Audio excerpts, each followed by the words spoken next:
What's up, y'all? How y'all doing out there? You listen to you're not just listening to, you're here tuning in with us. Now I told y'all this sorry, I'm Omi Bell. This is the Omi Show. I'm here with my co-host Cope. Now Hey, I told y'all that I was going to try we were gonna try our best to go live. Oh, how's this shit? Sorry. We're gonna try our best to go live every Thursday at 3:30. Now we didn't get there on time, okay? Because we had a lot of things we was talking about. We had to figure out how we was gonna talk about this thing we about to talk about, which is a little sticky. Okay, we can spend the whole entire show talking about it. We're gonna try to get some other topics in too. We want to kick off with this story, or do we want to? What we want to do? It's a hot one. I think that we want to talk. I think we want to get Let's right get into into it. Go to it. All right. So I also want to stop and acknowledge that a lot of people in my audience may not even know the story we're about to talk about or any of the people involved, and you may not be even in the tech ecosystem. Okay, but today's title of the show is: if you see something, do you actually say something? And we could talk about this, across multiple different sectors, industries, people where we look at the cases, we're looking at all these different court cases and being like, people were working with these people the whole time. Nobody reported, nobody said anything. And I think there's a place that you reach maybe in fame or in notoriety where you ask yourself, do you actually say something? And so we're gonna talk about this story, but it also brings it, you know what, Kobe, brings it to us too. We see something, do we say something? You know what yeah. I mean? So hmm I think that like this is really interesting. So you may have seen the news or read the news somewhere that the tech entrepreneur Angel Rich was recently sentenced to a 3 year um, custody sentence with the law because of vehicular manslaughter. She got into an accident. She and that person lost their life. She also And had. There was one note to be very clear. She also had alcohol in her system that was detected. There wasn't a reporting that I've seen that says that she was drunk or she was right, under the limit of inebriation. It only shows that she she. had alcohol in her system, and she was Yeah. not convicted of a DUI.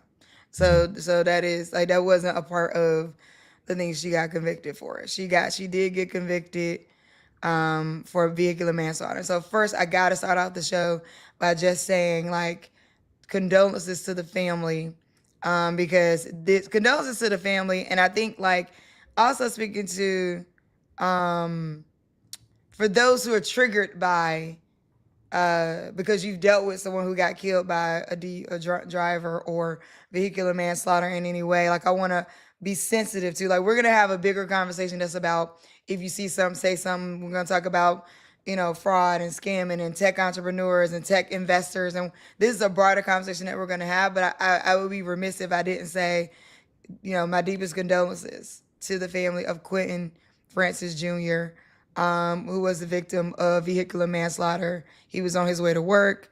Angel was driving at a high speed, This is and this is in Maryland. and huh? This is in Which Maryland on the 450, which is a real yes, popular route. in Uh, Maryland. mhm. What has ensued since the sentencing in the tech community is really what we want to talk about, right? And I think that like it's time. This calls to the carpet a kind of conversation that we need to have in the tech ecosystem, right? Um, but first, let's start off by looking at the ways that the different articles described what happened. Okay, Yeah, I if think the fact that this has become news is a very interesting arc. It started with there was an article that reported this that happened on a very local Maryland online publication, and that became the genesis of it. So let's go with that reporting. Let's see what that headline looks like. the one that was shared on LinkedIn. Yeah, that one was shared on LinkedIn, and that's how a lot of the people in the community started talking about it. So let's look at what that headline was and see how it read, and then see how it spawned over the internet.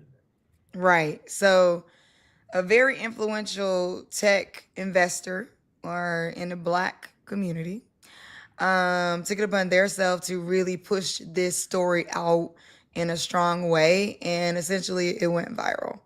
I believe that we would have, some people would have found out about this, but I also think that him pushing it the way that he did, it did play a part in the virality and opening up a space for conversation. So both things, right, could be true. It opened up a space for virality, but it also opened up a space for conversation. Essentially, the one that we're having now is why I'm asking the question: if you see something, should you actually say something, right?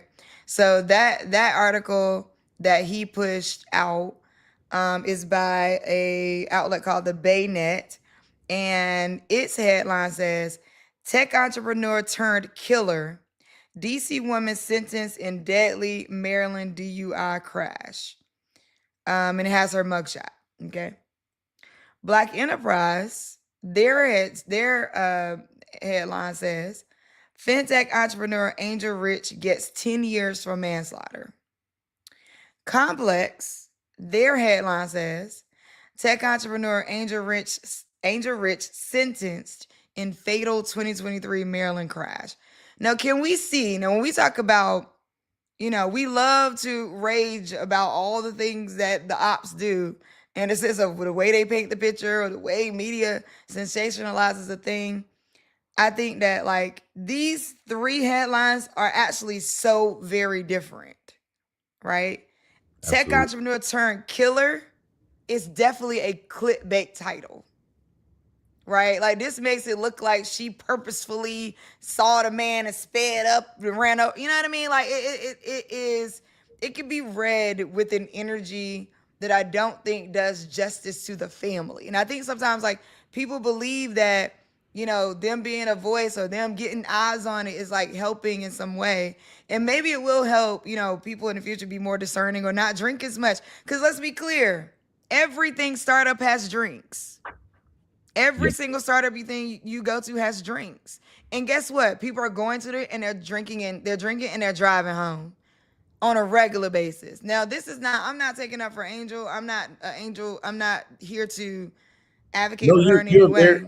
you're 110,000%. And, being uh, a venture capitalist for, this 10, 15 years and seeing how a lot of people have, it's regular, especially you go to the events, alcohol is almost always a part of these events. Like you said, in DC, it's different, or, New York and places where there's mass transportation, and drinking and driving isn't regular. It's different than when you would describe having alcohol in your system and being in a place where, you a lot of people live, like in DC, it's a commuter city often. And same thing with LA and other places. So there's no excuse for having drinks in your system and murdering people or killing some, being that's not like the dialogue that we're having. But it's an acknowledgement that a lot of people may make a mistake and be in the same scenario, but that's not an excuse. It's still It's not an excuse. And I responsibility. think that like to the point that I'm making is like I want to be respectful of the family and be respectful of like there was like somebody lost their life on both sides, right? So I think they're like, but not. I don't want to overplay that. I'm gonna say that this person lost their actual life, right? The point is there's no winners here, Mhm. So I think that like there's no winners at all. No. I also want to acknowledge that the biggest loser here is that family who lost their loved one, right? In And the man. so I think as we attempt to be sensitive to the family, but have a real conversation about the ecosystem, we need to acknowledge where we see each other at parties, we see each other turned up, and we don't say anything. We see each other I've had people after we had a night of drinking, they walk me to my car. You know Mhm. what I'm saying? And they view that as the safe thing to do. Oh, well, let me not let you walk to your car by yourself. You know what I'm saying? Mhm. Knowing that we all been drinking, you walk me to my car, and you got in your car drunk, like with alcohol in your system too, not drunk, but with Yeah. alcohol in your system too. It's irresponsible for any of us.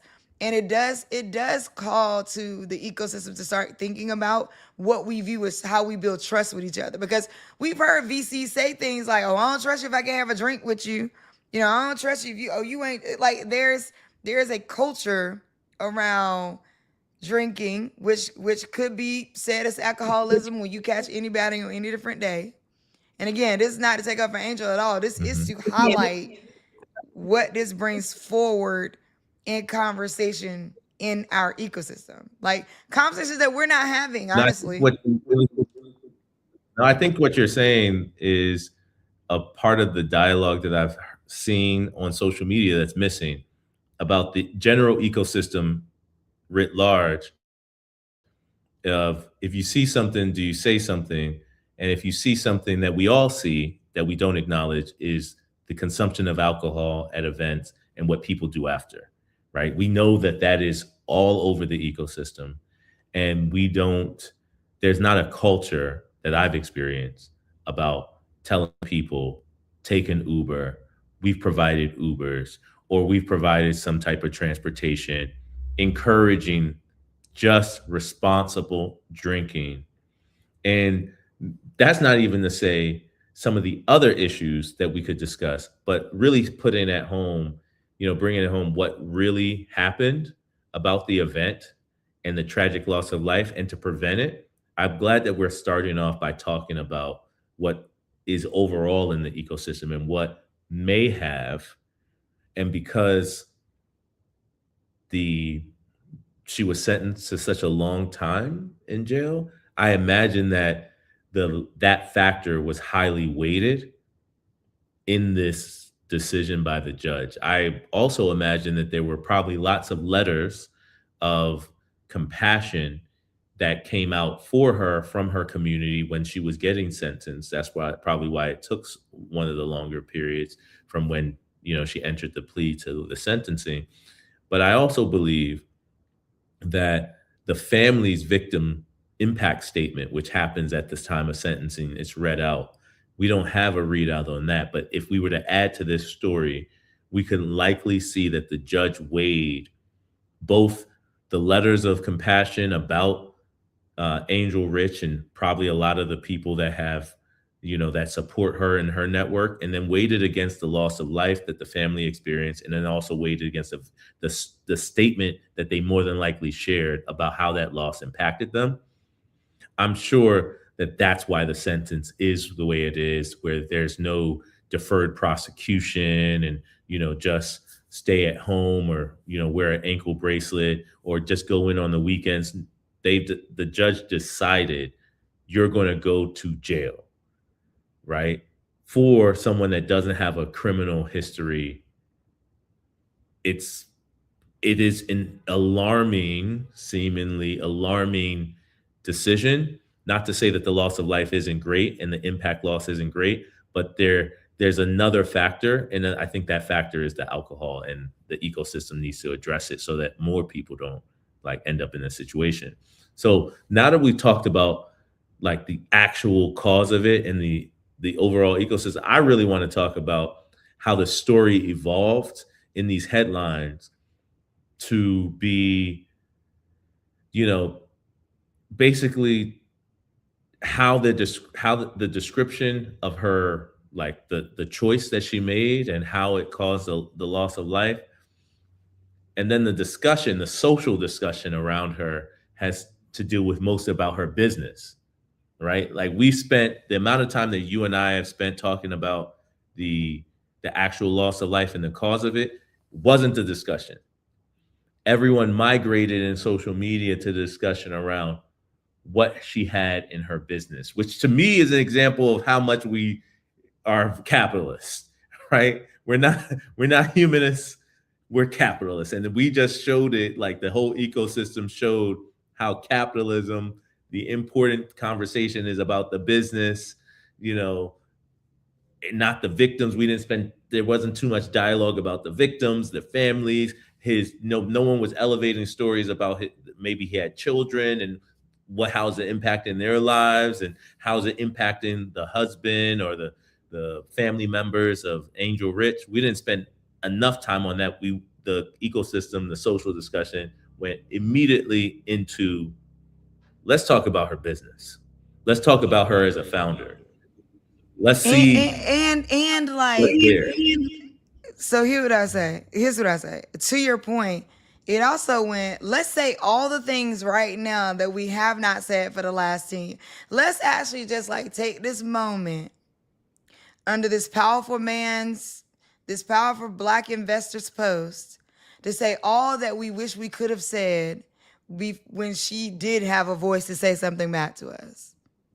Right? And she Like, had a I lot think, of voice. Her social media oh following was yeah, she has a big half a following. million on Here's the IG. other thing. And what's so crazy about it is a lot of different institutional type people was backing her up. So you have people in the comments saying that they were scammed. And it's like scam, there's a thin line on scam. Yeah, like Okay? what Now is there's law on fraud. But if we hmm want to get into scam or talk about scammers, it's quite a few people in the ecosystem that somebody could come out and say they scammed them. And I think that like we're all just one bad day away from being a viral news story. hmm So while I understand people not wanting to police other people's sentiments and posts and things like that, I will say that I'm not exactly sure that this powerful man, tech investor coming out the way he did in his initial posting was helpful to anyone, including the ecosystem, including the family. Like, I don't think he meant to be helpful. And I think like one of the things that what's there for me that's hard for me is if you don't mean to be helpful, then what do you mean to be?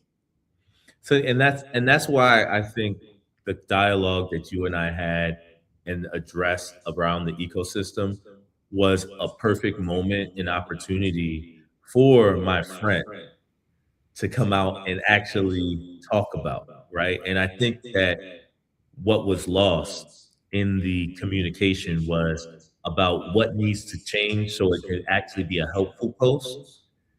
And what needs to change is when we have these events, we encourage not drinking and driving, right? That's the most important thing. I'm responsible for hosting many an event and many spaces that I did not emphasize Same, how you get home and who you might same, impact on your way back, right?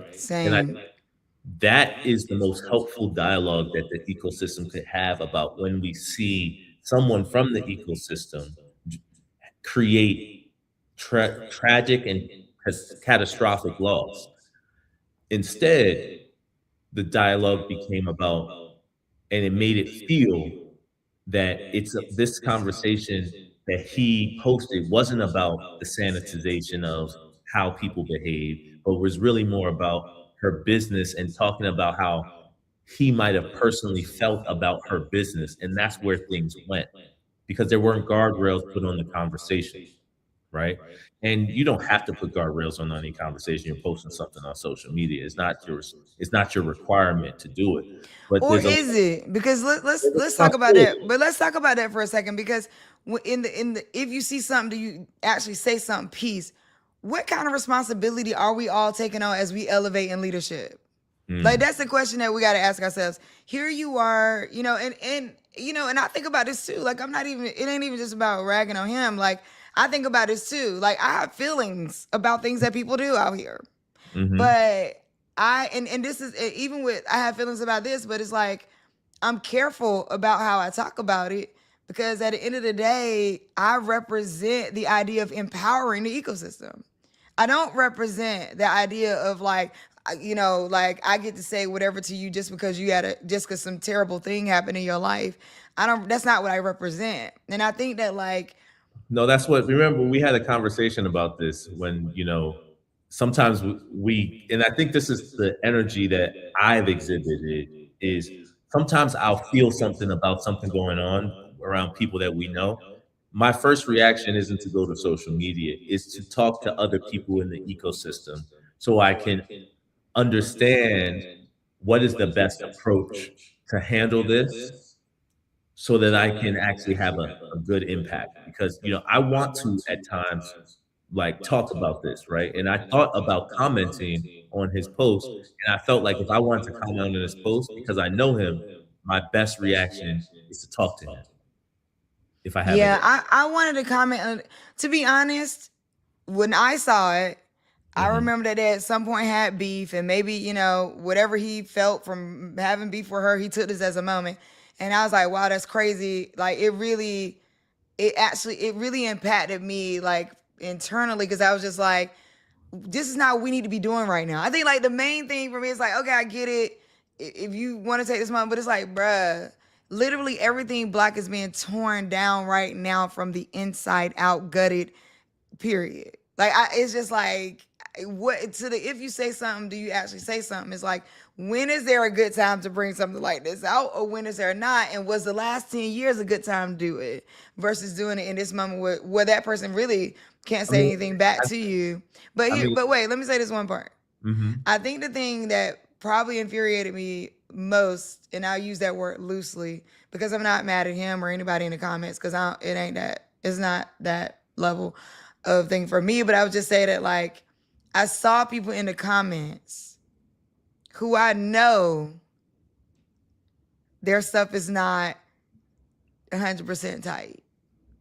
And I think, like, for those people who have done harm in the ecosystem, and people know it, who have done harm under the guise that they are innocent and other people know they're not, let he without sin cast the first stone. No, I'm not saying that people out here killing people, but so it's not an equivalent.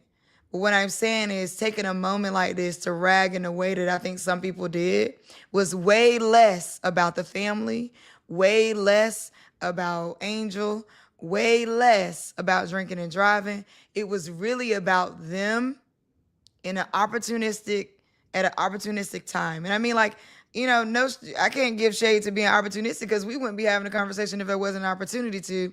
But I think what you're seeing the opportunity to have the conversation about is where your character shows up. So to your point of, oh well, we could have been talking about drunk driving, but we're not. This is where I'm talking about character. So having feelings is feelings. Saying what you want to say is saying what you want to say. I am observing character right now.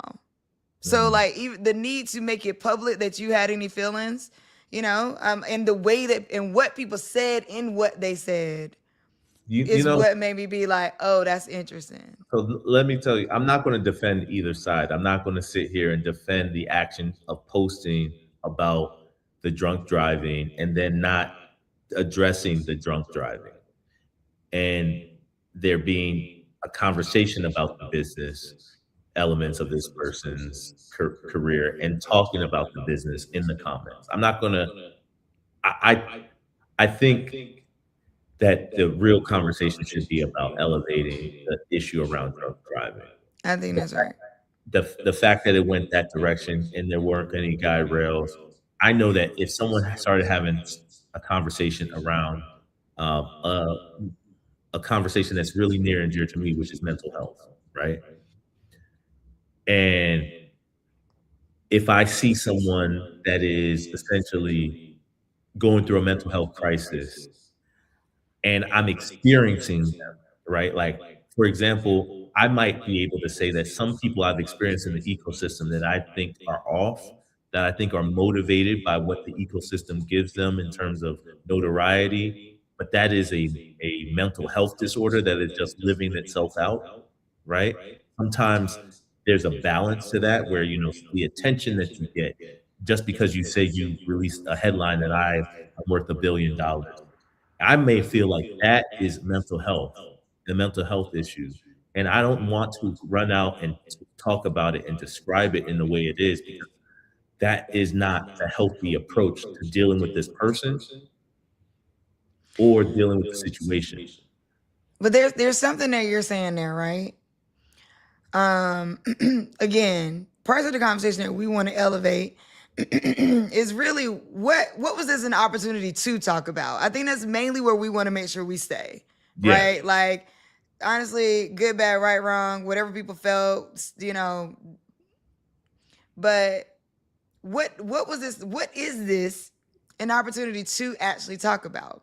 Now, here's the thing: when I see people, and even the people in the comments that I've seen that were saying things, and I'm like, child, things I know about you, you don't even know that the rest of us know, or you Hmm. don't even know that this conversation is being had. And it could be the same about me. I got employees that have been pissed with me. You know what I'm saying? So Exactly. like, No, same, you same. might be like, oh, homie's not a good leader. Oh, the BGV work environment was toxic. Like, any of that may be true, and that conversation could be going around about me. I think that, like, what we tend to do though is we tend to pull back. So Hmm. I've as we encounter those people who have the mental health issues, and and we have viewed it that way. We go, oh yeah, something ain't right about that. We just pull back, and that's why you just listen. I could, in terms of like friends in the like real true friends in the ecosystem, I could count on one hand, and I Hmm. don't need all my fingers to do it. Just because I tend to just withdraw when people start like acting a certain way. I'm like, you know what? Even in this, like, I think that to the point that you and I agreed on, which is what is this an opportunity to have a conversation about, is the reason that we're even having the conversation. Because both of us contemplated what do we do, and we contacted, we had a conversation we had with people that we had it with, and everybody's doing that. Different group chats having a conversation, all these different things. I think that, like, you don't. I also want to acknowledge that the person who made the initial post doesn't have to be an advocate if they don't want to. You know what I mean? If you're not a, but No, anyway, you know what's I was interesting? just, I agree with you. They don't have to be an they don't advocate. have to be an advocate if they don't want But to. what They I would they can also take that say is moment. this. One of the Okay. things that I think was really important that I viewed, and it's not everything has to run this way, but the people that didn't defend her, but the people who tried to realign the conversation to where they believed it should be were by and large all women, right?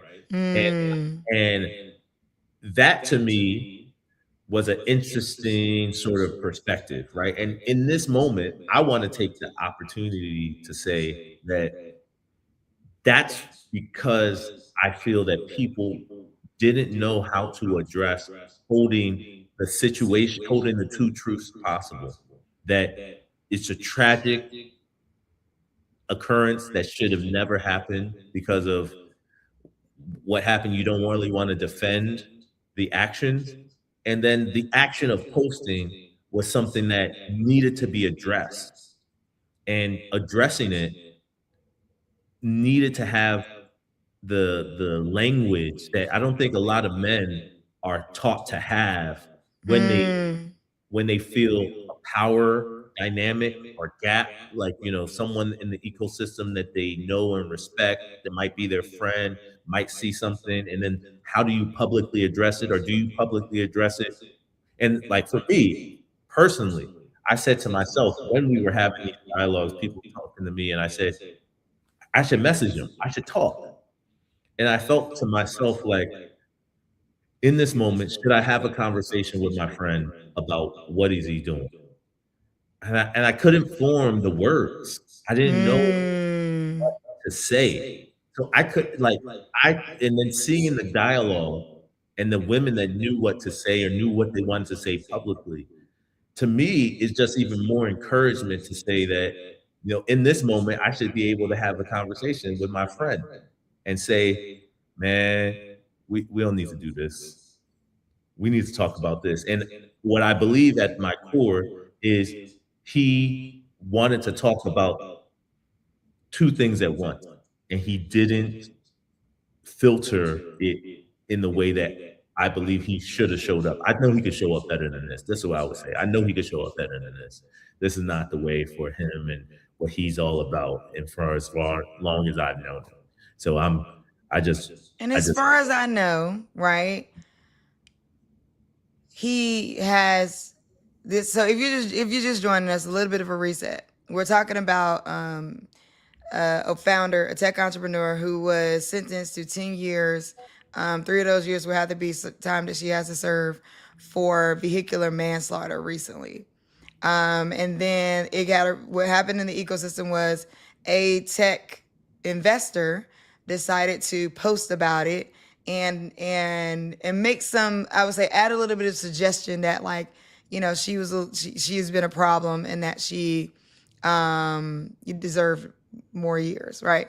And I think that like it opened up such a dialogue. And so I think what we're speaking to is the realignment of like what should have been the conversation or what could have been the conversation that this opened up. But I think like him posting about it, where we've been talking about, it opened up.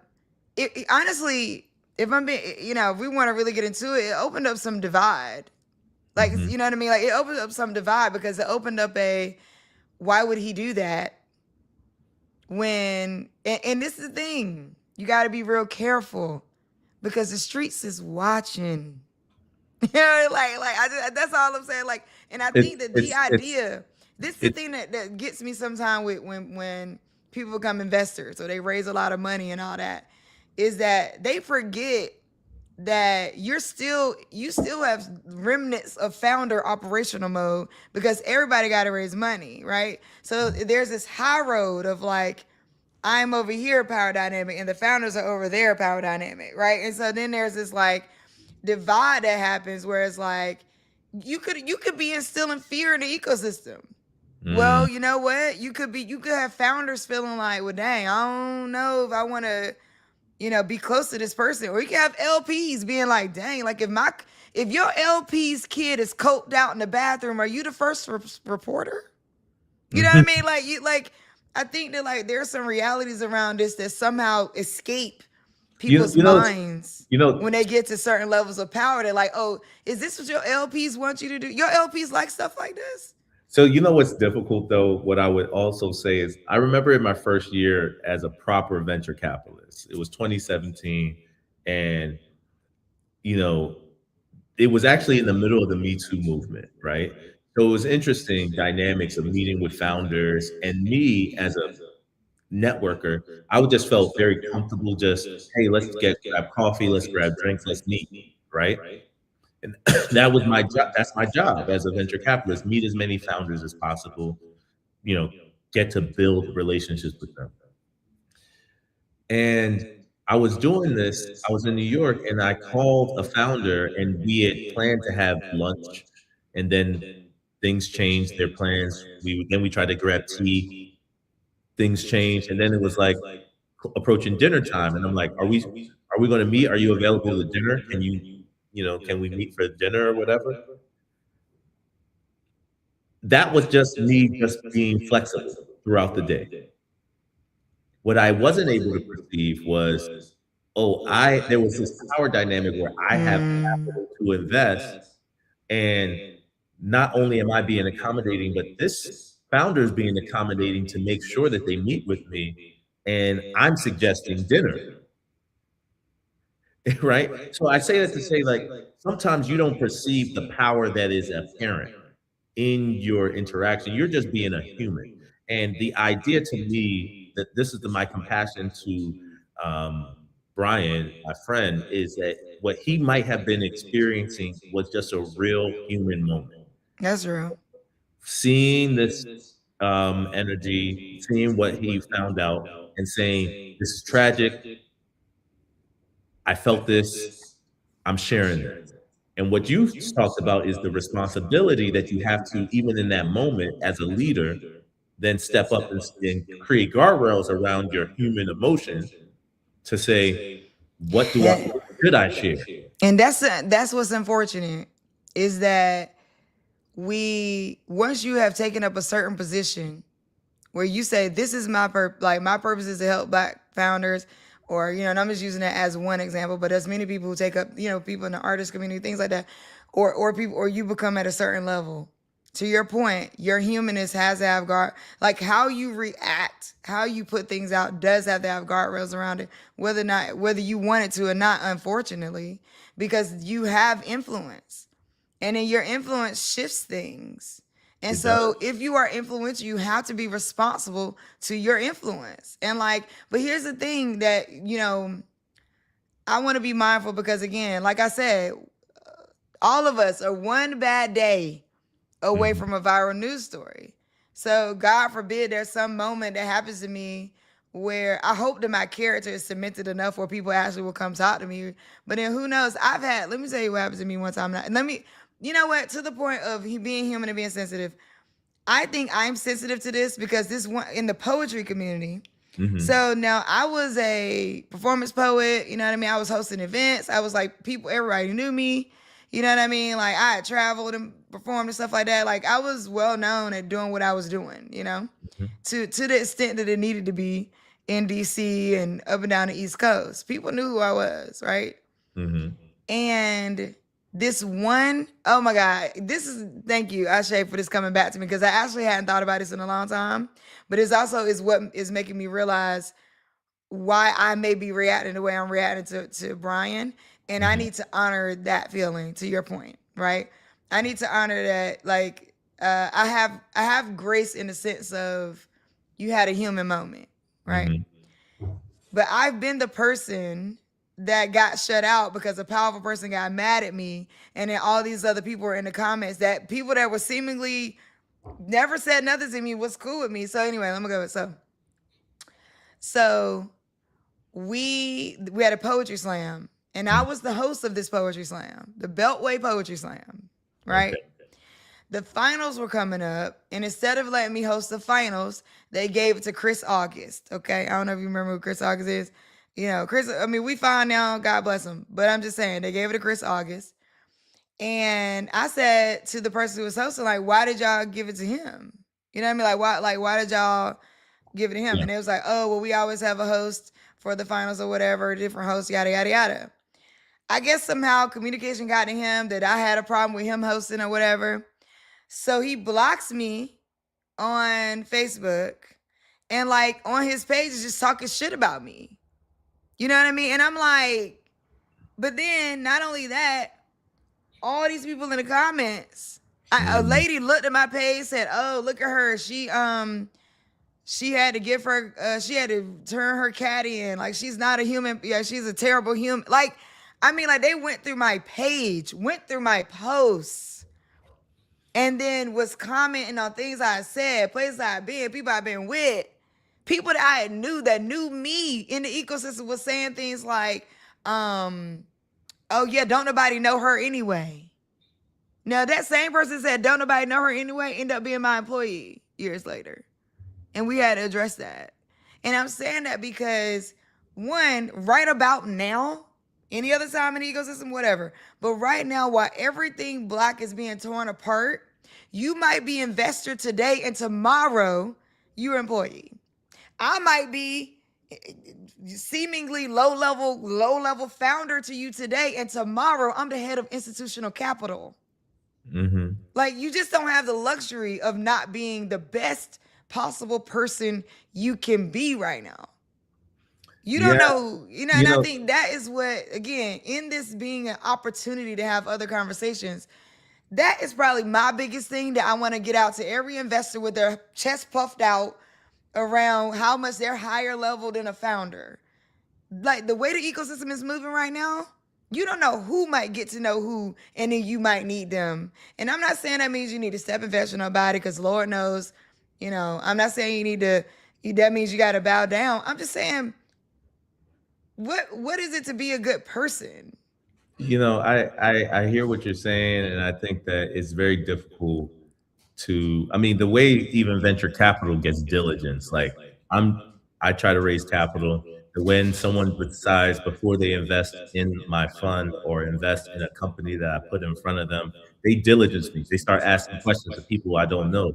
That reputation reverberation is something that is very important. Those whisper networks are very important. The idea of when you see something, say something, right? Is the idea what we're talking about. When you see something and you say something publicly, when there's already these whisper networks that exist that are equally, if not more powerful, it's important how you come across, right? Like you have to manage how people perceive you in the right way. And then that reputation and perception management, does this further, who does this further, right? Like a lot of the conversation in the dialogue about this was, does this help out the ecosystem? And is it his responsibility to help out the ecosystem based on the leadership role that he has taken? I think it's I think it's interesting that this conversation happened publicly, because usually this conversation happens at conferences, Yeah. dinner tables, Yeah. In group chats. in group chats. And the fact that it happened on social media for everyone to witness is something that I thought was very, Intentional.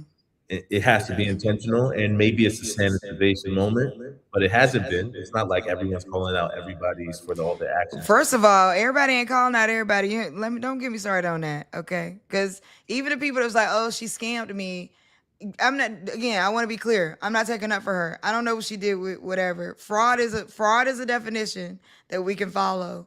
Mhm. Scam is a definition that can be real loose and could apply to many people in the tech ecosystem, in the VC ecosystem.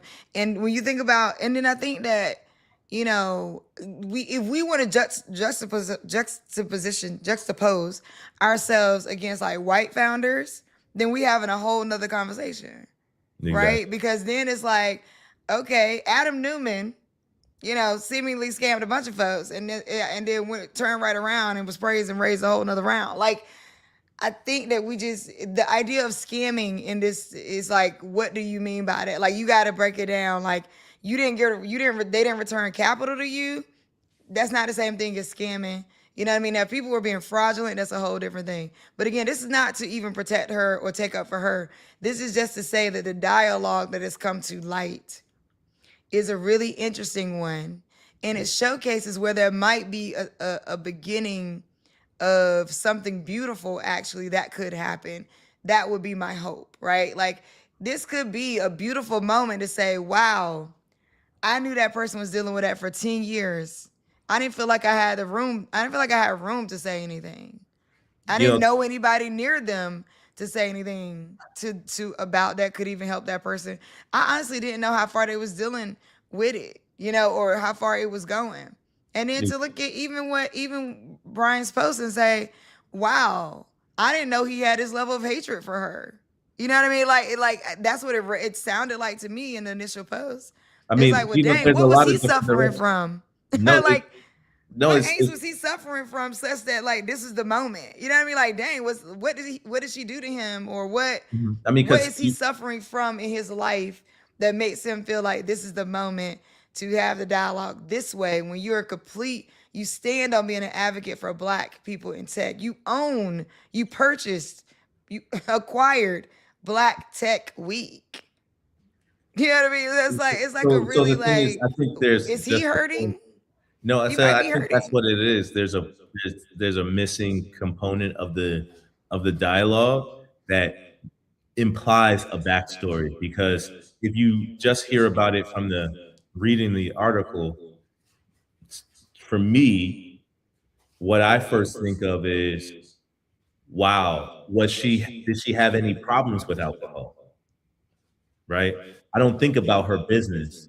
I think about, does she have problems with alcohol? Just so happens that at one of the times in that period in 2023 where I lived in DC, I had an encounter with her at night at a bar, which made me feel like she was not in the best way, and she wasn't dealing with things or interactions in the best way with me.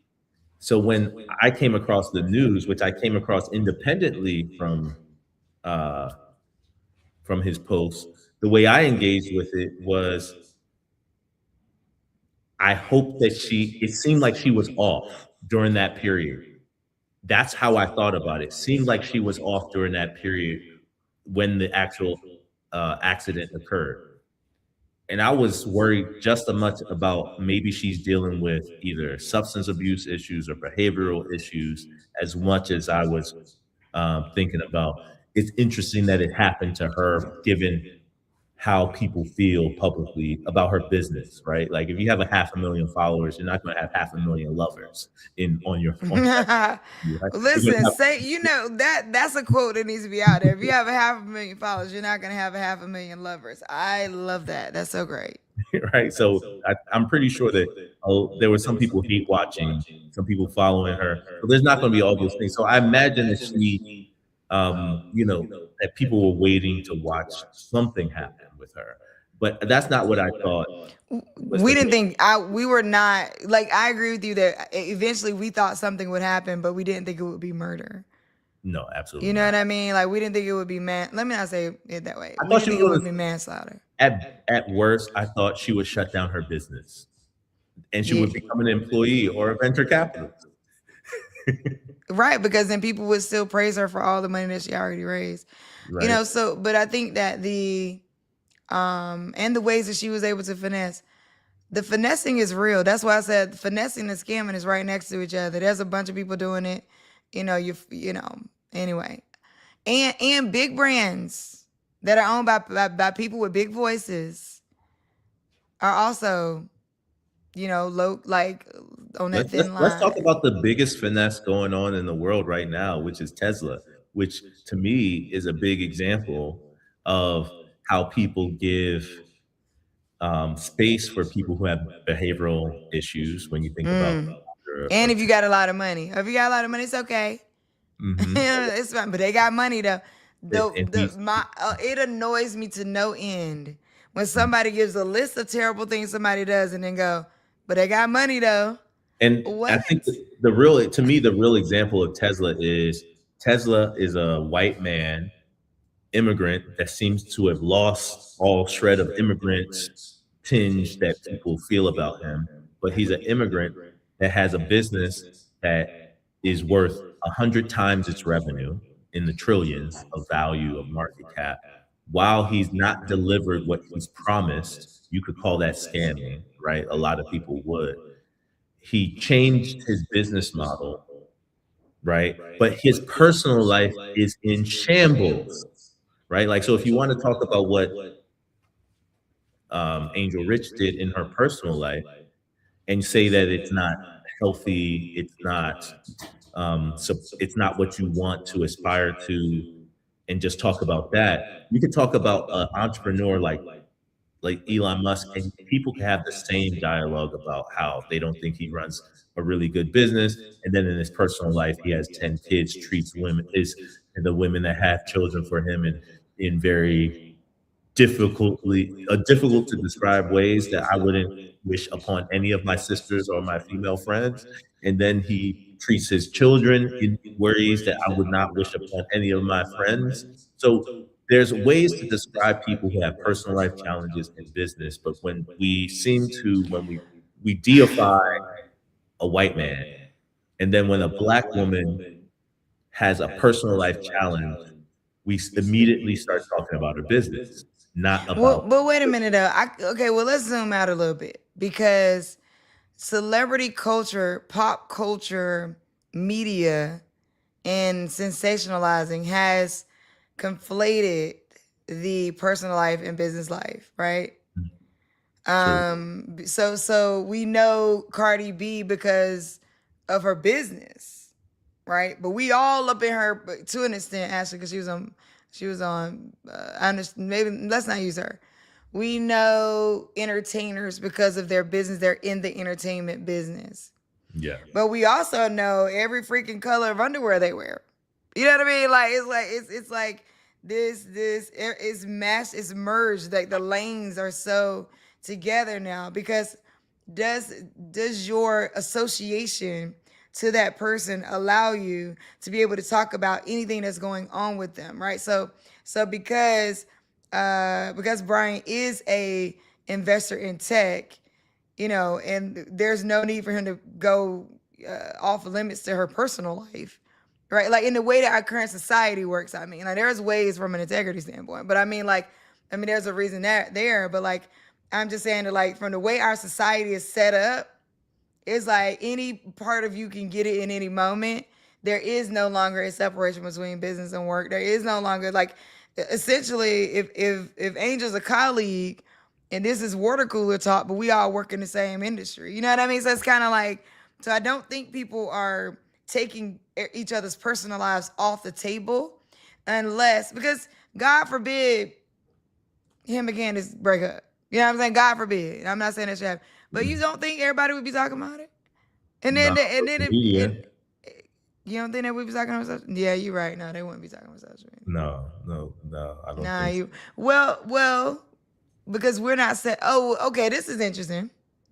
They wouldn't be talking about it that way because in the tech industry, technically, we're not set up that way. So there's like you know the social media influencer, I cannot think of her name, but her husband just bought the huge $1 million house, and Or the then like Christian influencers that divorce.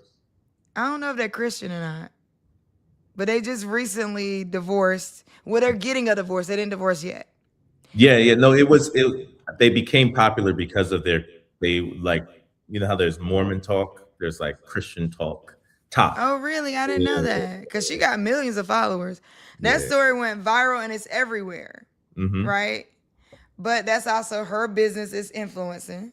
Mm-hmm. She showed us her whole life, and now part of her life that she showed us is breaking down. There's a people feel like they have a right to talk about it, right? Yeah. In the case of like tech entrepreneurs, to your point around Elon Musk does something crazy. His personal life has not yet fully entered the group chat. We're Yeah. still talking about his business only, right? Mm-hmm. Now, let's say Uncle Listen, we Nearest. don't fully talk about his business either because I think it's slightly talked about in the black community that Tesla has been has lost cases about racism, which a lot of corporations have lost cases about racism, but it seems like it has come straight from the top in terms of the racist propaganda that that has led to the losses of lawsuits for Tesla. Um, but black people still buy Teslas, right? It's not a conversation of we're not buying Teslas, right? So, I mean, The person is Christy Scott. mm-hmm, this Yeah. guy, Yeah. Yeah. Christy, yeah, Christy Scott and Desmond Scott. Those are the people I'm talking about. Actually the question I'm asking it started to interest me in a sense that like if something happened in someone's personal life, do we have the right in the tech community to put it on blast and then attribute it to their um their company, especially if we are not even invested, mm, not an LP, not a friend, none of that, right? In fact, maybe even a foe. But I would say that like not a friend, not an investor, just an observer and just somebody who saw you being terrible. Or that going back to if you see something, should you actually say something? Saw this person being weird for however many years, and then mm, maybe you had a disagreement with them 10 years ago, and then something happens in their personal life. Do we even like is that a this slippery slope? reminds me of the Me Too movement, though, right? Like there was a lot of personal life Mm. dialogue that became business life, and it was people But felt, that's different because people were doing it business and like they were taking what should be personal, sex, romance, whatever, and then being aggressive with it at work. So I think Me mm, Too is a little different.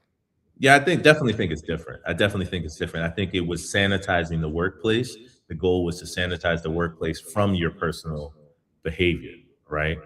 And I think in this case, this is why we were trying to talk about what the real issue should have been addressed is what should it be sanitized was the fact that drinking and driving, right? That's the opportunity to dialogue of what needs to be sanitized.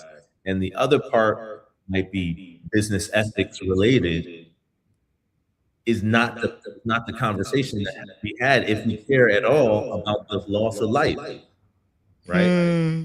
And if we care at all about the loss of life, we should have the dialogue about About what the the core causes. issue is. Yeah. Yeah.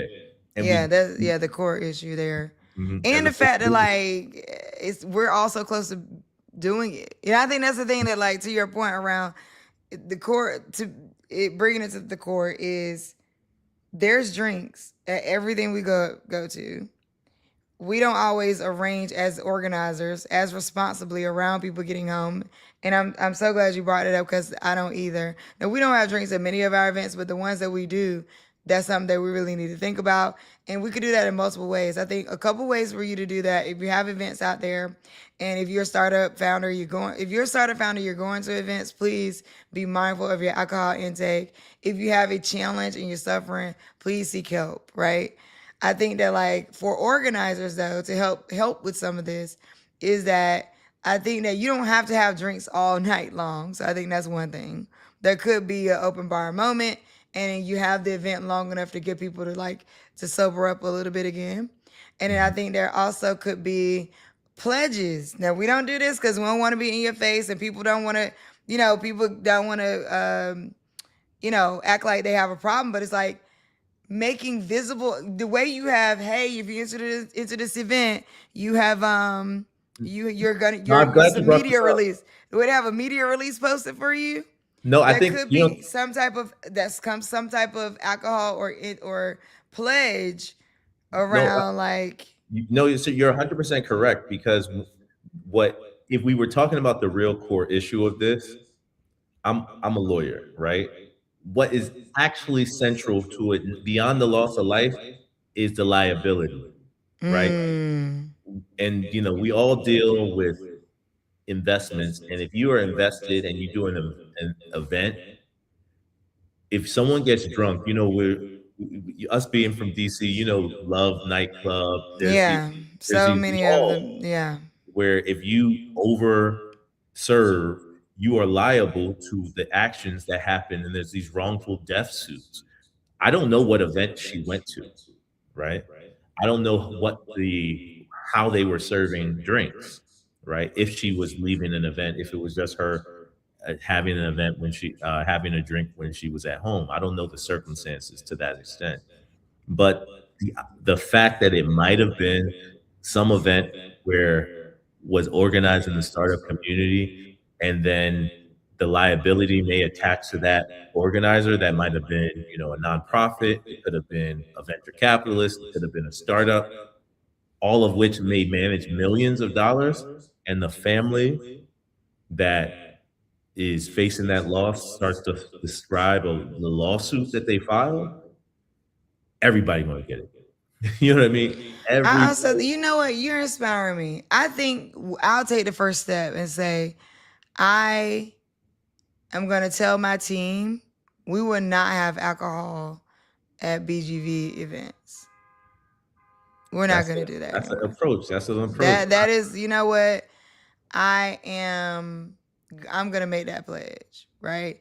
And this is where like this is where I think we have this is where I think that Maybe like you could do no open bar. no, the reason why I say that is because we typically gonna have our stuff at bars. Mm-hmm. So we're bringing in a bar. So like Mm-hmm. we usually don't have our stuff at bars. Honestly, it's rare that BGV has an event that's at a bar. I mean, I think we had our end of a year party at a bar, but like I don't know, it's rare But that we would restaurants do have that. alcohol, like you do. Yeah, but I think that like in terms of like us, so okay, thank you. Let me reshape my pledge then, sir. Okay. Mm-hmm. Um, because I don't know, like Dream wasn't an open bar. Mm-hmm. And You know what I people mean? And, serve. and people and you they still were liable for those people driving drunk. You know what I'm saying? So like Mm-hmm. I don't know that like saying no open bar is it. I mean, I will think twice about having it at a bar at all. Mm-hmm. But I can comfortably say that. I mean, I don't drink no more, so maybe this is why I can comfortably say it. But I think that there's a real problem here that needs to be addressed. And I would say, what are you willing to pledge? Right? Like, what are you willing to do moving forward is really where I want to see the conversation go. Like, whether people thought Brian was right or wrong, whether they thought Angel clearly was wrong, right? Like, whether they thought over the years she was great, a great person, not a great person, a scammer, whatever. If you saw something and you did not actually say something, then Don't dance on I'm a grave. I don't. I then don't. don't dance on the grave. I don't think that that's what Brian was trying to do.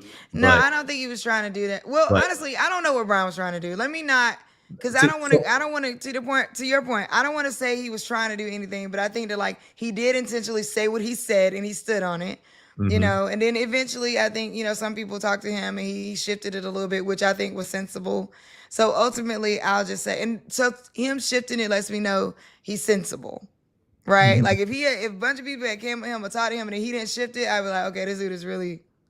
But he's sensible. He's a sensible person. He gets it.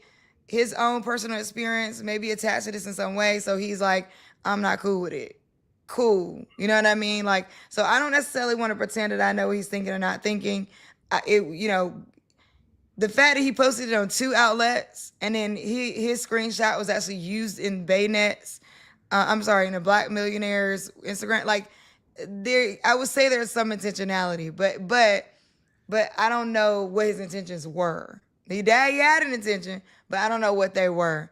But what I would say, collateral beauty in the situation is Hmm. to come to a place where we can have this type of sensitive dialogue, sensitive to Brian, sensitive to Angel, sensitive to the family, and say the core of this issue is there's a culture of drinking in the VC startup realm, and that we are not thinking deeply enough about how people get home, how people to get whatever.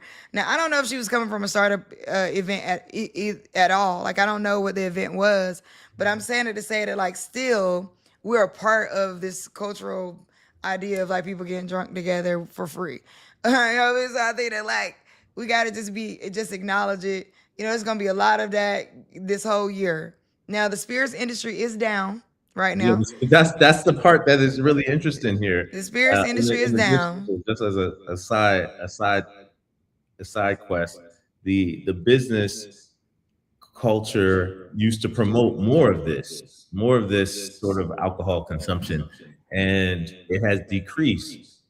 But I still think it needs to be addressed, right? Because I don't think the liquor industry is going to be down forever, right? And it's No. going to come back full swing, and that's more than likely going to be, after they retrench their numbers, they're going to come back focused on marketing, and they're going to come back supporting as many events as possible to build relationships with the youth, build relationships in niche communities. I imagine they're going to come into the cultural community and try to make a wave. And there's a lot of CPG brands that are black liquor brands themselves, right? That want to make sure that we consume their products. So I imagine we're gonna face some relationship with the liquor industry and the startup community and venture community just by the very nature of the business cycle. But um, the this situation, I believe, calls for candor, and I believe it from what I know with Brian, what his post was seems just human, and Human. what we expect from him is superhuman, not Yeah. superhuman, but at least some level that we like based on what he's been able to achieve, like some modicum of. Yeah. So wait. Back up. I was with you until you got to that second part of it, what we expect from him. So I agree. What he did, his response was a human response, right? Hmm. I agree with that. And more than one thing could be true. Hmm. That our expectations of him are actually not off considering where he has positioned himself. And I Okay. say the same thing for myself, right? Like I'm not, like I said, even without saying God's the first time, like I'm not saying that. I'm saying same, right? Considering I position myself as an advocate, you and I was just talking about this the other day. Like I was talking about doing content where I'm like, really maybe giving feedback to women's small business owners or whatever. And you told me like you can't be the person that is visibly downing these small business owners, these entrepreneurs. And you were right because that's in honor of where I felt my purpose has been during this last 10 years and where I decided to position myself. Right. And so this wasn't, he didn't haphazardly get here. No, he saw what he wanted. He knows who he is. And he's saying, hey, I feel like I can make an impact in this area. And I think that still could very much be true. It's just that we do have to. We're not. Our expectations of him are not off. I want to make that very clear. So anybody out there who saw the post and felt like, "Oh, wow, how dare him?" That was also a rightful way to feel. I don't want to make it. I don't want to paint a picture of because more than one thing could be true. So I don't have to paint him as a demon, and we Hmm. don't have to also paint him as as like, oh well, we expect him to be whatever. No. He's positioned in a way where the expectations are matching up to his platform. Now, whether or not we know that, because and so in general, same with me, whether or not I honor that, like me talking about this right now should be people expecting that I would talk about it. I'm a journalist. and I care about speaking truth to power, and I care, and I'm always talking about stuff. You just might not be listening to where I'm talking about it at, because I'm typically talking about it on Sundays on Sirius XM on Channel 126. No, You know what I mean? But I'm not the person that doesn't necessarily talk about it. I'm careful to your point of the if you see something, say something. So I'm also not. There's things I'm seeing that I'm not calling out fully. I want to talk about it so bad, but I'm also being mindful of like I'm trying to be as mindful as possible. Let me say that. no, you're right. But I but think that our platforms, we are matched up to that. It's same thing with her, right? Like same thing with Angel. It makes sense for that's people to why it's a news expect story. her. That's why it's a Yeah. news story. Like Right. it wasn't only because of him that his post that it became a news story that Oh went yeah, no, it viral. was a news story already. He didn't make it a news story. Yeah, Well, I like mean, as far as I know. but it was her being a well-known position well-positioned entrepreneur where she had leveraged her name, image, and likeness to trade on to build her business profile, right? Not everyone builds a business profile based on their name, based on articles about them, right? Sometimes people focus on building brands and you don't even know who's behind them, right? She focused on herself. So when she personally has some personal issues, it becomes an even greater news story, right? And to an extent, there's a lesson in it in just that alone. Like we're all in business, and sometimes you can create a business profile and brand based on yourself, based on who you are, based on like what Tesla kind of is based on his genius. And when that happens, your personal life, I believe, becomes part slightly more about like what can blow a hole in your bubble. Now, and that's one of the reasons why I said the someone's marriage wouldn't have anything to do with it, right? Unless it becomes a part of their life, it becomes part of their business profile, their story, it becomes part of what they sell. But I feel like that wouldn't be none of our business. So I wouldn't talk. I don't want to talk about somebody's marriage. Even like I mean, So I just feel like I don't know. I think but these are the what's a part of my business and what ain't part of my business. I think that's also a personal choice. Mhm. Like it's a personal choice for me to go. Even if somebody did get a divorce that was prominent in the tech industry, and it's as a VC, I'm gonna be like, dang, you know what I mean. But I'm not about to get online and talk about it. I'm not about to rag on you, but that's also just not who I am. It's to the Mhm. point of me saying, yes, I see a bunch of people out there who are finessers. I won't use scam, who are finessers. I see a Mm. bunch of people out there who've done some harm to the ecosystem, but I'm not. My character is not want to get out there and blast you. If anything, I'm staying away from you, and I'm maybe to the point. If you see something, say something. So we have, there's ways that we all could look at where have we been, where have we not said something in multiple ways to multiple different people that we said, and is it our responsibility to say, I think like the expectation Mhm. that let's talk about expectation versus responsibility. Because I think like I don't want to like take this whole high moral compass that like, well, you saw she was suffering, why didn't you help her? Like I said that, but it's Mhm. like, but why would he help her? You know what I mean? Like I don't know. Like is that I don't know that that's a fair expectation for him. If that's not because you may not be close to that person, you may. I mean, it would be great if we all helped each other, but like I don't think it's fair to expect that he would see her suffering and help her. I don't think that. I will I mean, and stand that on was saying just I don't think that's again, real. I'm not a doctor. I shouldn't diagnose people from afar, but generally, when people start messing up and acting in ways that, I mean, it could be out of character, it could be just their character. But when I see people act in ways that deviate severely from the mean of human beings that I'm used to, I just chalk it up to okay, this is a behavioral issue, right? And I may be wrong, I may be right, but ultimately, it for me, it's always a better way to deal with people because I almost deal with them in the same way. If I see you exhibit some traits that seem so far off from the norm, it's best for me to treat you like you are um, as dangerous as that can be, right? From a mental health way or not. Somebody said, Kimberly said, when I was just saying how I wouldn't spread the news. Hmm. You know what? She's right. And I think so what made me have the feeling that had when I saw it was just like that what she's saying is that like so many people took that moment, right, as they were, to say like, oh yeah, because yeah, you know what I mean. It's like, yo, chill. They're like, that's why I was like, yo, chill out, bro. Chill. Like, calm down. You know what I'm saying? Because at the end of the day, who's calling you on your shit? Okay. We know you got shit, but did nobody call you on it? Hey, relax. Like, we all got shit happening. So Hmm. it's like everybody chill. I think that's mainly what I'm like, hey, calm down. Okay. Because what happens is you could be riling up a lot in people. And I think that's what I'm saying the streets is watching. You could be you don't everything you're saying and doing is about your character, right? So like we all watching these comments fly.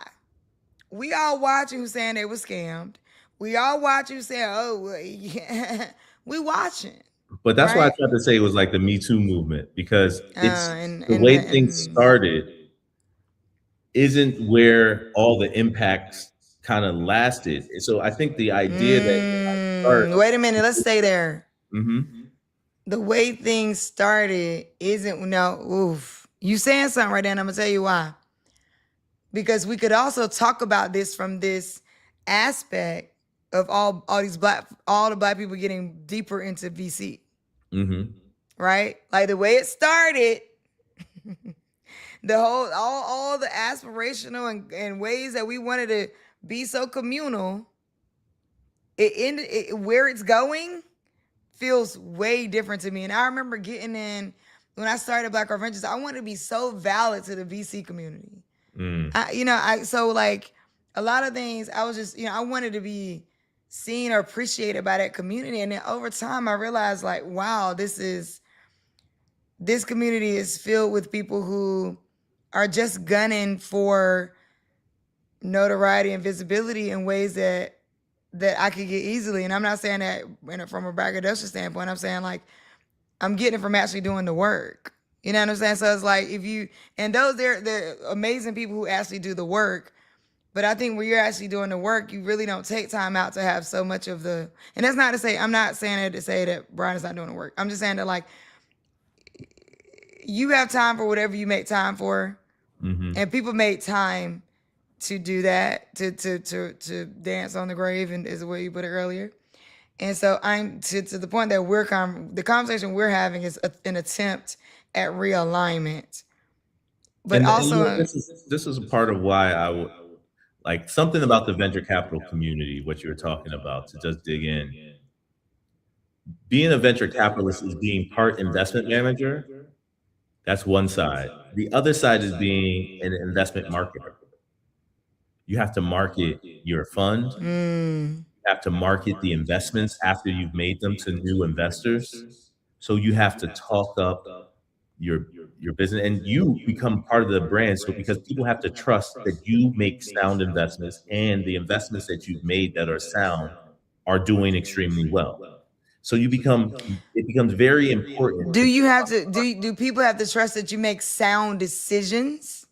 and that's why the Me Too movement is like, do you make sound decisions with women? Do you make sound decisions with a Mm. liability for the fund? Mike, the capital that gets invested with you, do you take it seriously such that you don't create externalities that become liabilities for the investor, right? So this investment marketing, this image management, the perception management, the behavioral psychology around investors becomes very important when it comes up, and that's why my sincere belief around Brian and his marketing or his post has to be somewhat of a decision that is somewhat deliberate because anytime he uses his platform, he's going to be deliberate. I definitely believe he's deliberate about what he does, and perhaps his ability to discern the character of the founder is something that he wanted to describe, Mm. right? But then it becomes, why does he have to be the one to have that discussion in public? No. But this is why I think it. So to what you just said is why I think it can get tricky Hmm. because to whoever he's talking to. That's why I said, is this what your LP's like, right? Mhm. Similar to what you're saying, like, does this make his LPs trust that he has a level of discernment? Like, I don't know. It's a slippery slope because either your LPs can say, I trust that you have such good discernment. You didn't invest in her because you saw that she had these issues and you saw that through diligence that this wasn't working well. So you didn't invest in her. You're such a great boy, Brian. But You know what I mean? Like, I don't, VC is that passed what on you're going after? 98% of Like, is that, businesses. but here's it, VC pa or do your LP say, well, damn, I got a kid with an addiction problem. Mhm. We literally, I'm gonna have to pay to keep a news story off the table. Mhm. Right? Like, so do I actually want to engage with Brian when, like, is this, he's blasting this woman's personal life when, like, my personal life ain't doing everything I wanted to do? And but they'll never tell you this. This is the kicker. Nobody will say this to you. Like, this, nobody's gonna have this authentic level of conversation. They're just gonna go, oh, okay, right? Or another scenario. Or is it that his LPs go, um, We know uh, this story is important to you because of what you might have personally dealt with. So we understand why you would share this story because it personally impacts you in a way that that it doesn't impact others. And even if it did, and that may be how they align, right? One of the things that may be how they align. That's like, right. we say, I say investing is tribal. And, maybe the tribe has aligned around, a morality and ethics around drinking and driving and loss. There's a lot of ways people connect that you never can see, right?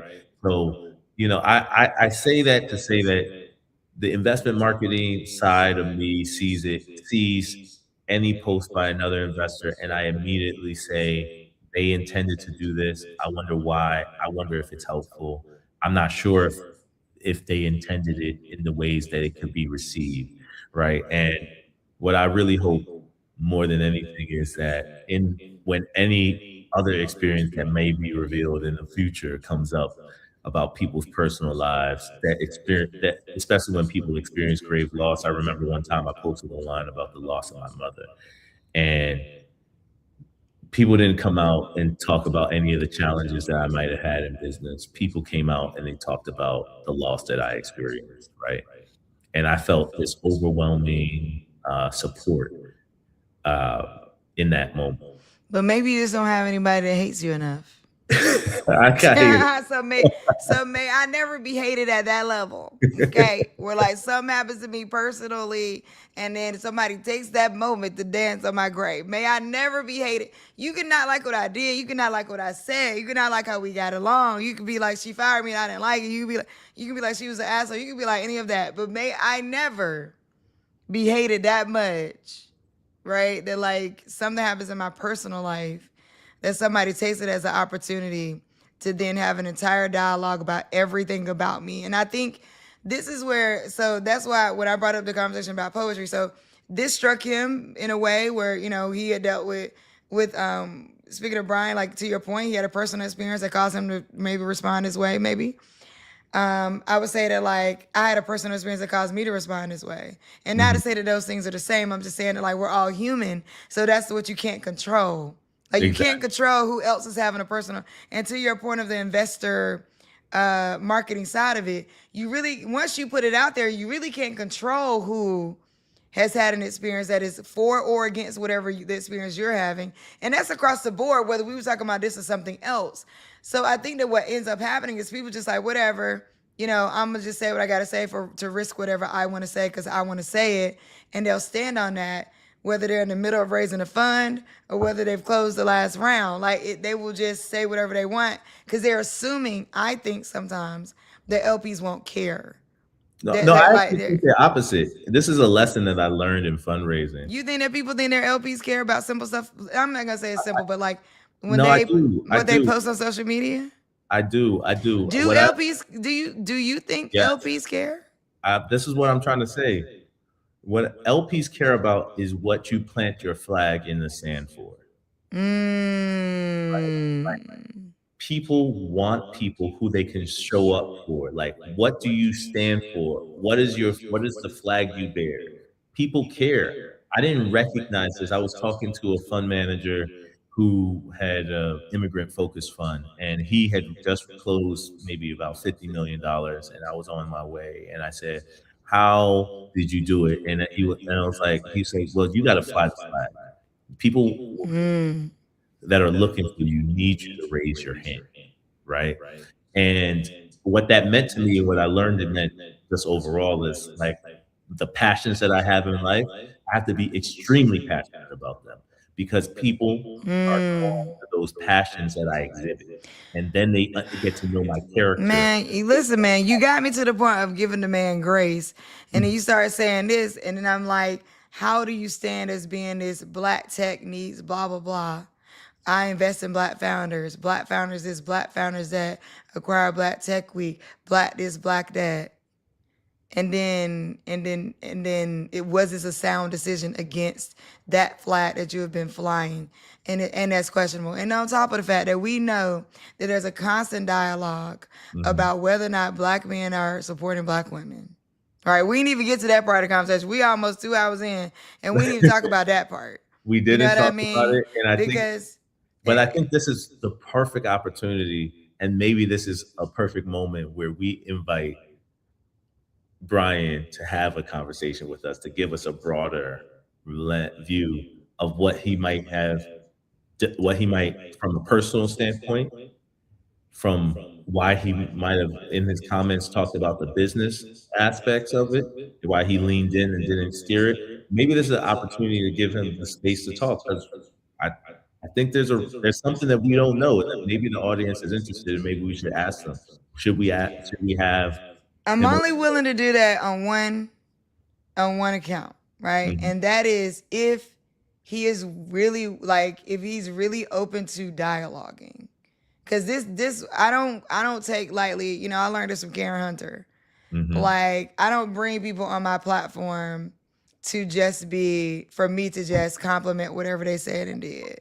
mhm. So if he feels, because so I think that like what is we got to be really really willing to have a conversation, and we got to be really willing to disagree without repercussion, because I don't know, he might see this and be like, oh, F on me bell, you know what I'm saying, to start talking shit about me. I don't know. I took that risk by being willing to have this conversation because I care about the realignment. Mhm. But at the end of the day, I don't know if somebody would do this. I don't know what they're capable of.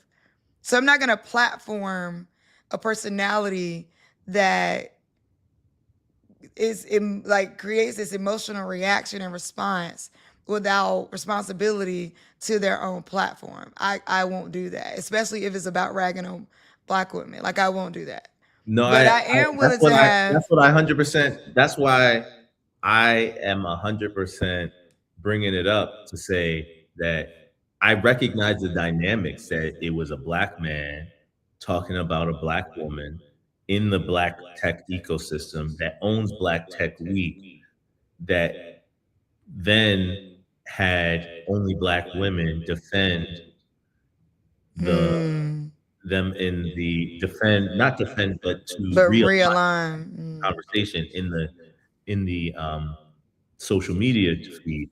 I think that that means if there's a platform like our platform where you have two black people in the tech ecosystem that's been there for 10 years, give not to give them a platform, but to dialogue, like to really dialogue. And maybe we could create this platform where we really have real dialogues, not around people just talking about other people, but the dialogues that maybe the ecosystem needs to have at times, right? Like I feel like when black tech ecosystem spills onto complex, and Complex magazine, it's not about right? celebrating a win. Yeah.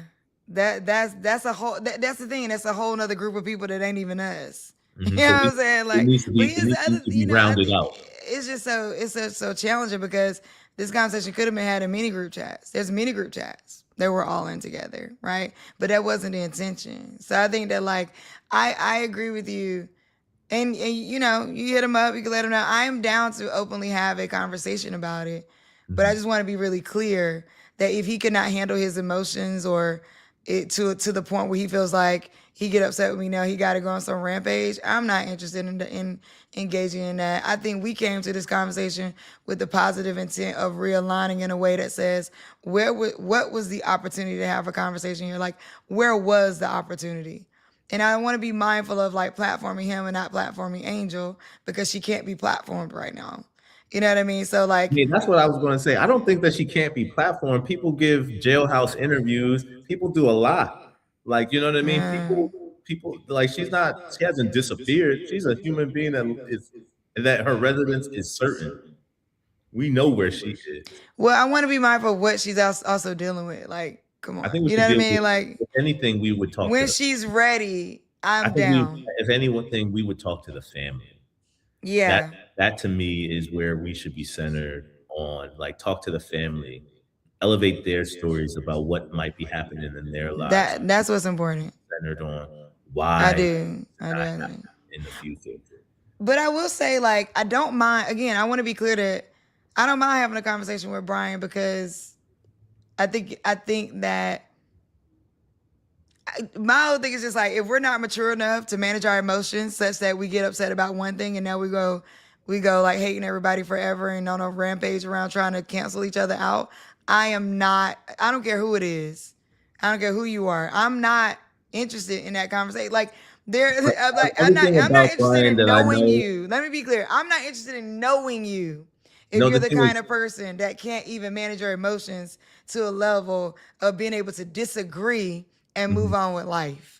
I'm Everything not about interested. Brian that I know, every move that he's made since I've known him has never made me have any intimation that he would be the character that elements of his character would be doing this without there being some deep motivation that is not revealed in the social media posts. So I feel like giving him an opportunity to dialogue about what that deep motivation is, whatever it might be, personal, it might be business, it might be a vendetta. I don't want to take that away from him. He could be whatever he wants to be, but something in me believes it's something more, right? Something in me Okay. believes something more, and I want to give him the chance to tell us what that more is. But the ways that he could react, I don't forecast that reaction would happen because I know him. He's never reacted in that way. Besides this, in a way that you could take in that way. So, um, Well, before we end, I want to make the clear pledge of what we could do as BGV. All mhm, right. That to your point, maybe there are drinks, but we need a plan. Right. So I think that like making it visible that, and I think that's one of the things we an extra phone board, 20 mhm, $30. You know what I mean? Just when people come in, that we're acknowledging that there are drinks here. We are expecting that you're drinking responsibly. And if you need it, please Uber, please call a taxi. Considering other operations where like maybe we have some type of taxi service ready. Maybe we have a phone number ready of a taxi cab company. We're putting the bartenders on notice to watch and be discernment around behavior. We're letting everybody else know that it's okay to say certain things to each other. To like, hey, are you all right? You know, like it's okay to ask, like, are you okay? You know what I mean? And if you see a person, please encourage each other. You know, like I feel like there's something we could do that's simple, even in like event language, emails we send out before events. Like I think exactly. I'm committed to helping us be more responsible around all the drinks we experience at these events. That's what I can say. And I would say that like if there's any like I said, collateral beauty from Brian posting this, it's us getting to have this dialogue to realign and bring it back to the core issue that like mental health is real, alcoholism is real, and there are ways that we in the tech ecosystem, in the startup and VC ecosystem, Mhm. providing all these drinks without at least acknowledging or putting it, because sometimes all it takes is just putting something in front of somebody. You know what I Yeah. mean? Like for them to go, oh, you know what? Or for somebody around to go, oh, you know what? Actually, let me make sure this person is good. Let me not just let it like let me Not like, let me suggest to this person Uber. Mm-hmm. Even if they Lord, I can't even speak vehemently. Vehemently. I couldn't get it out. Even if they just are adamant about saying nah, nah, nah, nah, nah, the fact that you planted it creates a consciousness as well and an awareness. So Right. I would just say that, like, what I can commit to, and I would Mm-hmm. say the collateral beauty of having this moment happen is that if I see something, there's room to say something, I think those are. and that we, yeah, and that we can actually make it visible. Mm-hmm. Hey, there's drinks here. If you Being see responsible. something, be responsible, but also be responsible to each other. We're a community. We came here to support. We're gonna be supporting. We need each other right now. I also want to make that very, very clear. Right now, more than ever, and I get it. I get VCs out there who feel like they shit don't stink and they don't need nobody. I'm sorry. I hate to break it to you. We need each other right now. Now, we don't need each other all in the same way. We might not need everybody in this ecosystem, but we're so connected right now, and we have to be, to push through this moment, that, like, we need to focus on how we can move forward. So I'll lead that. I'll lead that. And I'll post that on social media. You know what I mean? Like, I'll post that on my LinkedIn. In lieu of the conversation that has been sparked by the conviction of Angel Rich and the post by Brian Burkeen, Mm-hmm. I am vowing that BGV will take extra steps to ensure that we are being conscious around the level of alcohol being used at our events, being consumed at our events, being conscious around who's having challenges in their personal life that may spill over into their business life as much as we possibly can. We're actually, interestingly enough, BGV is partnering with BetterHelp. So this is a good announcement of that. BGV is partnering with BetterHelp to offer free therapy as well. So I will actually, as a matter of fact, before I make the post, I'm gonna make sure we're shored up on the free BetterHelp Mm-hmm. to make sure that I can actually put that in. And I actually didn't even think of that until this moment. I'm gonna actually add that to the announcement.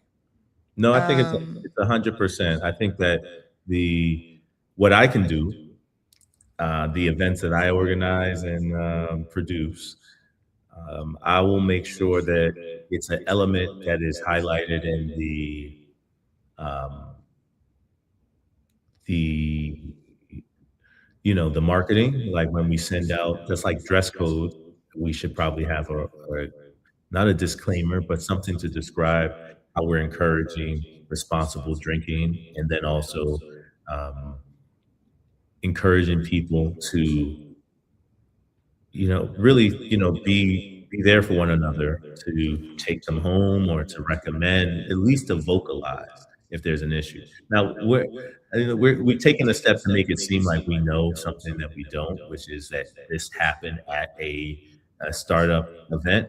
But the only way that we can actually have in our power to address anything that may lead to this is to see something and say something, right? And in the events that we produce that people convene at, that's when we can do it with the greatest amount of leverage.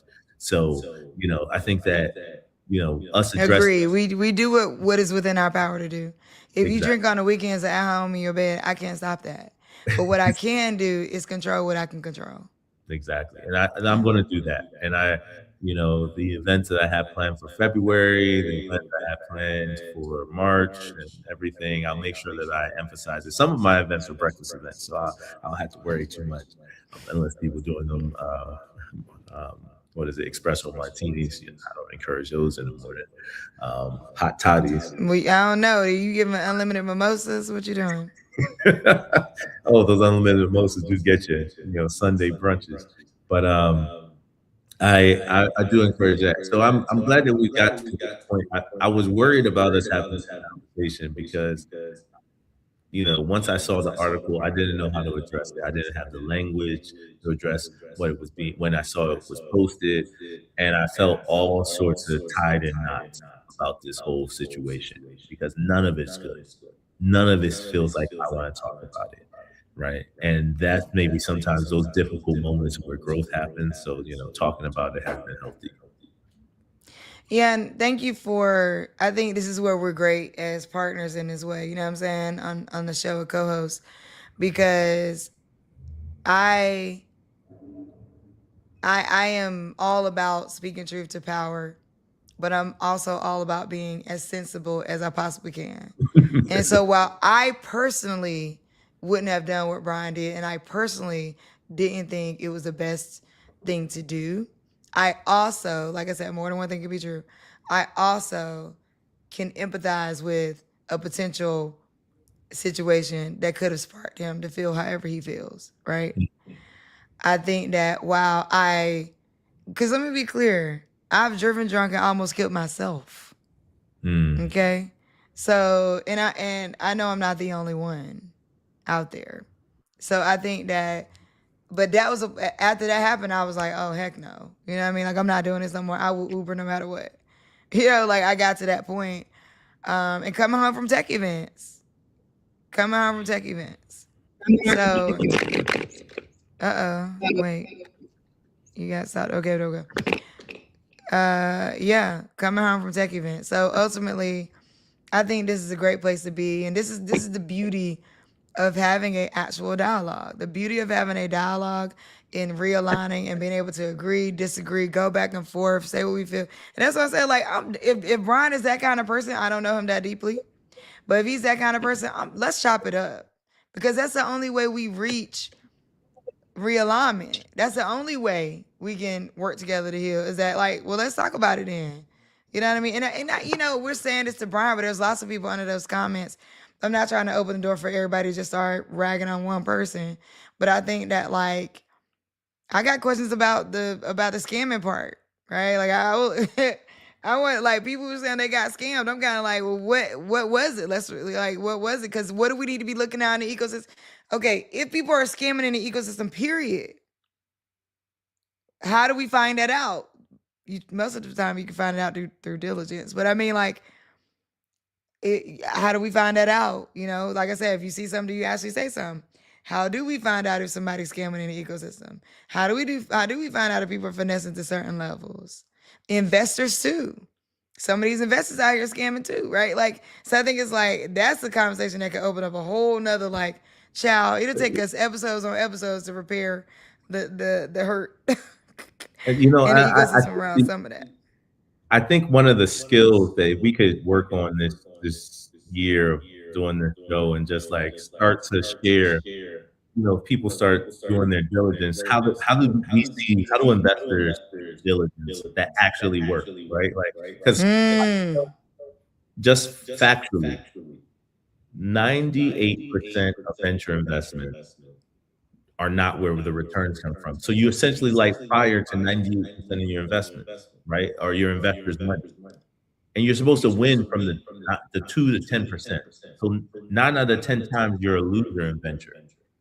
And a lot of that 9 out of 10 is because you didn't do enough diligence to recognize the numbers someone presented to you wasn't real, the claims they made weren't real, may not be real. Like for example, one of the opportunities that I had that was a life lesson very early on in venture for me. I was I was on the investment committee for an accelerator. And so we were investing $150,000 into like 10 startups, right? And we're on the investment committee, and one of the founders, we eventually found out that they were a part of a FBI catch a predator sting. We luckily found that out before we invested. We had already agreed we were going to make the investment, but we were doing diligence on the company and doing the legal paperwork. In fact, if the legal paperwork was finished quicker, we would have invested and not known. But luckily, Mm. the article was shared with us because someone on our team was, you know, Googling names of everyone that we were investing in, Googling the founder's name and the company's name, and then building out a diligence dossier on each founder. And it was really just to do highlights of that founder when we make the investment. So it was like about an announcement. It wasn't about truly about diligence. And in that, That's when this came out, right? Just that Google search that we admit, that is like the process that investors take, right? And investors get it wrong. So you got to imagine that everyone who might feel like they're scammed is more than likely has a higher chance of getting it wrong than the investors, right? Because they might have invested in her business without having the experience of doing diligence on investments. They may have, you know, experienced some crowdfunding. I don't know how she raised her capital. I haven't followed her that deeply, but if people are feeling they're scammed, it's usually like a crowd or retail investment opportunity. But maybe it was just straight up investment. But for me, my view is that whatever the business things are, not to say it's off limits, but to elevate that conversation is sort of unfair in the startup ecosystem because Black women and Black people aren't the only ones that have these scenarios, and harping on one just when it's available on some other because of some other issue seems to be ill-timed given the macro environment that we're in with Black founders at the center of it. So that's my view. Well, I'm gonna leave it there. This is Mhm. the longest conversation I think we've had about anything. It is. But it was one that needed absolutely need to be had. I'm glad for where we got to. And if Brian is down to chop it up, I'm down to chop it up. And I think we. I don't. I think the family has gone through quite a bit, and I would like to respect their time Mhm. as they grieve and things like that, and continue But if to they because what happens you is only like it have one happened in good notice. 2023. However, Mhm. you got to go through this trial, and that is like you're like reliving it all over again, right? Like it's traumatizing. So Yeah, it's but if like, anyone knows in someone in the family and they want to have a dialogue, I don't wanna make it seem like we don't wanna have that conversation because oh I yeah, for sure. yeah, If yeah. you do know somebody in Quentin Francis Jr.'s family and they want to talk, absolutely. And if you know Angel, Mhm, um, or I would say if you know her, but if you're in touch with her in any way and she wants to dialogue, mhm. then I think that could be interesting as well. I just want to let both of them know, even her. I might ask you the hard questions. So even if she is thinking that it would be some sympathy to her, it may not be that. So I was like, I just want to be honest with people. We were sympathetic, Yeah, um, I'm uh, empathetic. You know what yeah, I mean? But I would empathetic. say that like I just want to be clear that like we're gonna have to ask some hard questions. So people should just be prepared for that if they are coming on. Absolutely. I wouldn't be a student of Karen Hunter if I let somebody give me the questions that they want me to ask, right? Mhm. So having said all that, thank you so much for listening to the Omi Show. I'm Omi Bell, my co-host Coat. We are on Sirius XM every Sunday at 11 a.m. Eastern Standard Time on channel 126. That's right, that's Urban View. We're talking powers and becomes action. You can also subscribe to the Omi Show on YouTube at the Yomi Show. You see it scrolling across the bottom. Because if you miss a moment, you miss a lot. Also, these will be up in YouTube shorts. So if you happen to get on and you are subscribed, you will see some of this conversation. But I just want to say thank y'all for listening. Thank y'all for tuning in. Thank you for everybody who's out there and listening, but also had your own thoughts, right? Like drop us a comment. I mean, don't go hating me in the comments, but I mean like drop Yeah, drop a comment, let us know what you're thinking. join the conversation. Yeah, we'll see you next Thursday. All right. All right.